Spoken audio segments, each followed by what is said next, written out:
حضرت ابو موسیٰ رضی اللہ تعالیٰ عنہ سے روایت ہے، انہوں نے کہا میں نبی صلی اللہ علیہ وسلم کے پاس آیا جبکہ میرے ساتھ 2 اشعری اور بھی تھے، ایک میرے دائیں تھا اور دوسرا میرے بائیں، اور اللہ کے رسول صلی اللہ علیہ وسلم مسواک فرما رہے تھے۔ ان دونوں نے آپ سے کوئی عہدہ مانگا۔ میں نے کہا قسم اس ذات کی جس نے آپ کو سچا نبی بنا کر بھیجا، انہوں نے مجھے اپنے دلی ارادے سے مطلع نہیں کیا اور نہ مجھے اندازہ ہی تھا کہ یہ کوئی عہدہ مانگیں گے۔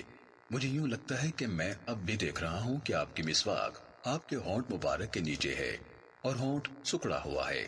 آپ نے فرمایا تحقیق ہم سرکاری منصب پر کسی ایسے شخص کا تعاون حاصل نہیں کرتے یا ہرگز نہیں کریں گے جو اس کا طلبکار ہو، لیکن اے ابو موسیٰ تو عہدے پر جا۔